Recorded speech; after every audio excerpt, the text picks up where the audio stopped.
Hello, friends. Here is Agnes with another boo boo of mine. I love to experiment, but you know what? I am not good about throwing stuff away. So, you know what? I always try to repurpose that. You know me, I love to decoupage. So, I do have the napkin plies that I'm going to apply with the Mod Podge to my Christmas ornament experiment that went south.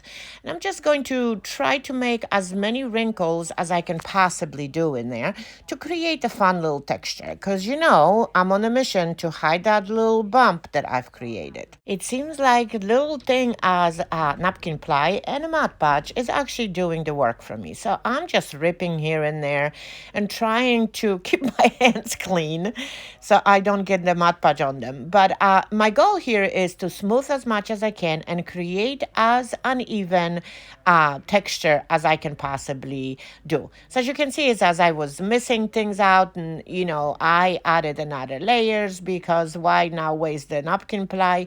Reinforce this over again with the Mod Podge and call it a day. So now when all is dry, and it takes a little while for Mod Podge to dry, I just decided to simply paint it quickly with my chalk paint. And I'm getting to the bottom.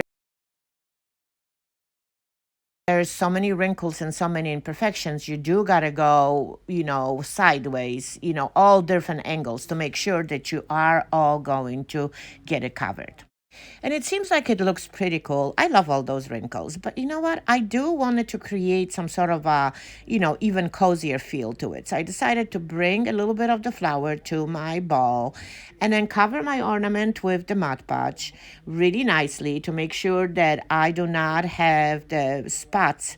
But of course, I am only doing it halfway down to the bottom with the Mod Podge and then just sprinkling my flower all around it.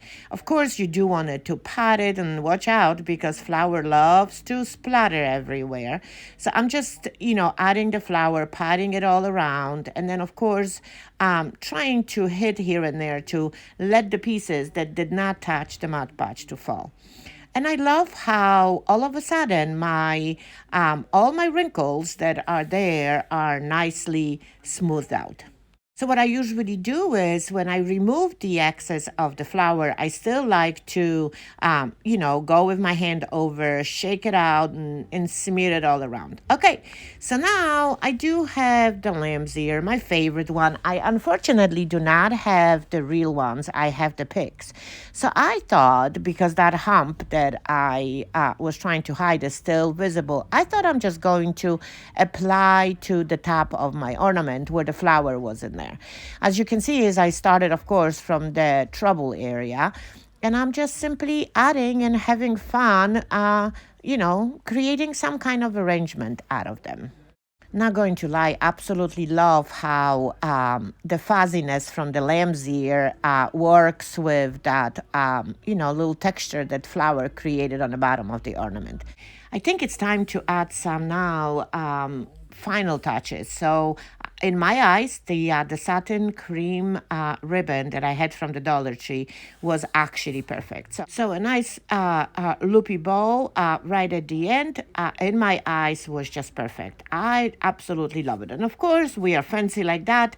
I want to make the dovetail right at the end just so it has all the little pieces. And as you can see, is I do have a little see-through stars that were left over from my other project. So I thought I'm going to add it. So a little bit of the, hot glue right there, just for the sparkle. I do not know if I'm going to leave them, but you know what? For now, I'm just going to add them. And here is the final way the ornament looks. I've absolutely enjoyed it. Love everything about it. Love the texture. Love the softness. Again, I put another recycle and my bump on the original ornament is all nice and hidden. So I so hope I inspired you to take leftovers and create. Happy crafting, friends.